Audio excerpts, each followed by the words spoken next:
think at the beginning of the other video, you established this is a 2021 Aprilia RSV 1100 now since, what, 2019 they went to the 1100? Yeah.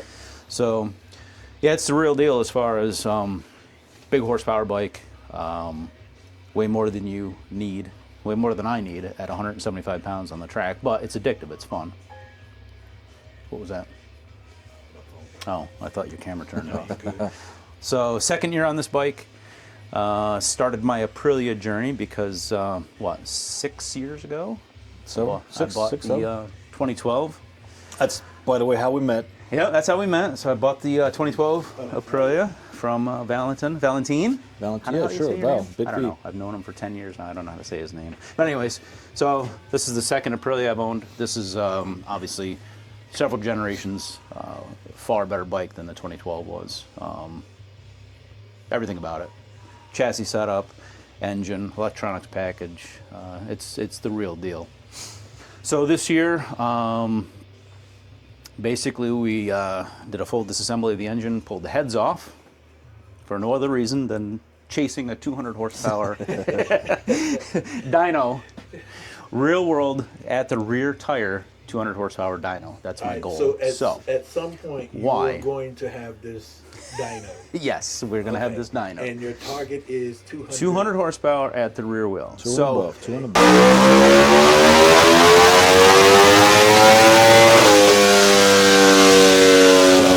I need 2%, 4 horsepower for bragging rights. For no other reason to just have a bike that throws down 200 horsepower at the rear tire. It's already far too powerful the way it was. Yeah, so basically got the engine back together with the heads off, ported and polished, intake and exhaust runners, port matched the throttle bodies to the intake ports. I guess had you been over here with the camera about 3 weeks ago, you could have seen the internals of the engine. But basically fully reassembled at this point. I know it looks like there's a lot left to do, but at this point it's basically just going to be throwing the body back on and the wheels. So now I make it clear to everybody that when you say port and polish and all of the engine work, that was done by you. Me, right here. You didn't send it in this shop, on this bench, right here. Yep. Didn't send it out. Can you give us a little background on your technical capabilities?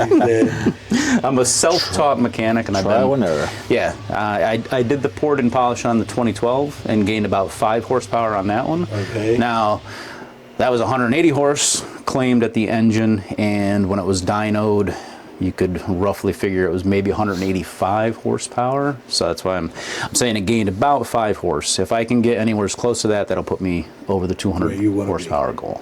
Nice. So, but yeah, fully built, just like the BMW. We've got Racetech forks, Racetech rear shock, Brembo brakes, on and on the parts list goes, rear sets, everything that everybody thinks they need to ride the track effectively. Everything but actual skill. Actual skill, that's what we're all lacking. We could take these bikes out stock or ride 600s, and if you knew what you were doing, you could go just faster. But there would be no fun in that. Yeah, but where's the fun? There's videos of you guys. Skills is not lacking. Yeah. So yeah, not a whole lot else to say on this one. So basically, this is the condition it was. Have to go to get her buttoned up. Like I said, at this point, wheels and tires, and throw the bodywork back on. That's pretty much it. And your tune is running the Gabro Racing tune, and I have the Velocity stacks in the airbox. Okay. And obviously, you're familiar with those as well. Yes. Yep. Swear by them. And your filter? Well, right now, everything we're doing right now is set up. We're trying to make that 200 horsepower goal attainable. So we've got a high flow sprint filter in the airbox right now. We'll have aggressive gearing. We'll have a already worn in rear tire, a 180. What do we run? 55? 200. I'm sorry. Yeah. 255 now, rear I've tire. heard you say that a couple of times, right? The already worn rear tire. Better grip on the dyno drum. Okay. Plus, I don't want to run a brand new slick on that dyno. Gotcha. Definitely don't want to do that. Yep, burn a nice flat spot in the middle. I mean, the big difference as well is obviously, aside from being a different manufacturer, we could get into back to the ABS thing. So mine was deleted, but here you can see it still has the yeah, jump up and you can see. Are you planning still on have the delete? After this year, I'll make a decision. We'll see. It didn't affect me last year as far as my abilities. Pretty much every track I went to, I was a solid second or two faster than on the 2012 Aprilia. Okay. And brakes was not one of my limiting factors. My confidence on the brakes, getting into like a turn one, that's where I lack the biggest amount of ability. I say that everything is, you know, relative. Obviously, we go pretty quick out there. But so I still have the ABS module, and you can see the additional lines coming up, the length, the additional volume of fluid that you're moving to get the brakes to actuate. So that's why guys pull it off for the track. Now, question I have is, how long did it take you to tear the bike down, get the work done, and at the stage now of putting it back together? So I started a couple months ago, but obviously I'm not out here. I have a full-time job. Unfortunately, still I'm not retired yet. But yeah, I mean, man hours wise, I've got a lot of hours into it. If I've got a solid week worth of work, if I have 40 or 50 hours into it, it's probably a good estimate. But I would lose my mind. You'd go insane if you try to do it all at once. So I pick away at it little by little. Well, it's So- not something I would ever undertake. So Yeah. Everything on the bike, I mean, basically it's dedicated track bike. Everything is for lightweight.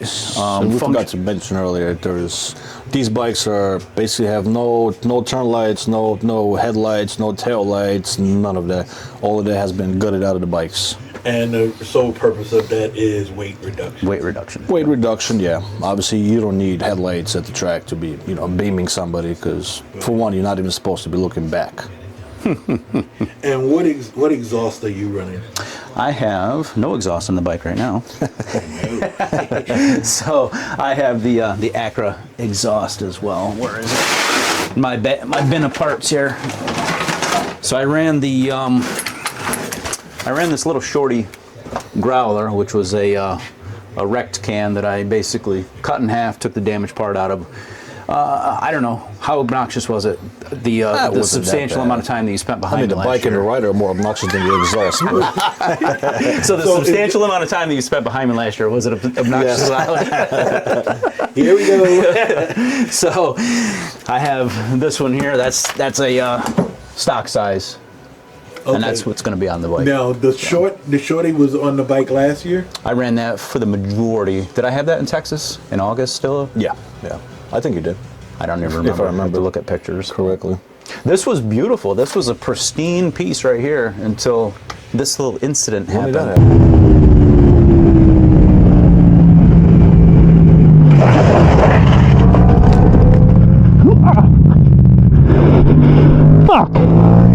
Is that On Summit the or very last day of the track riding that was season. Summit? That was Summit. Yeah. Summit Point in West Virginia.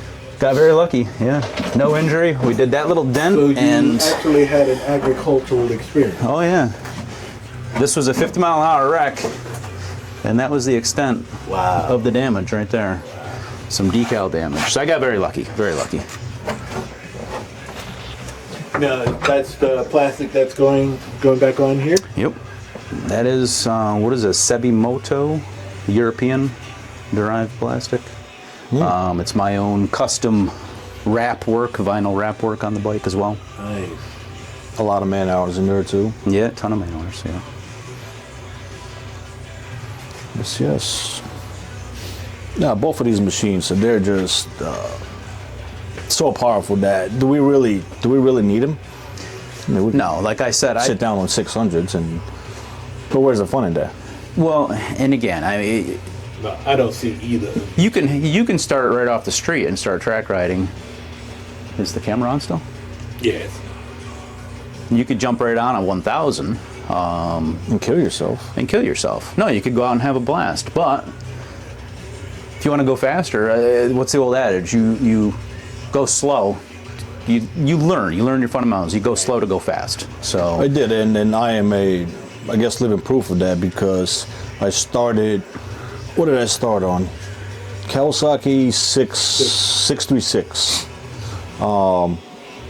That really enabled me to progress. Thanks to Greg and Matt and some of the other guys that are not here. That really helped me out, so I was able to get to the advanced group. It's not expert. I don't care what anybody says. It's not expert. None of us are experts, or else we wouldn't be working on our own bikes.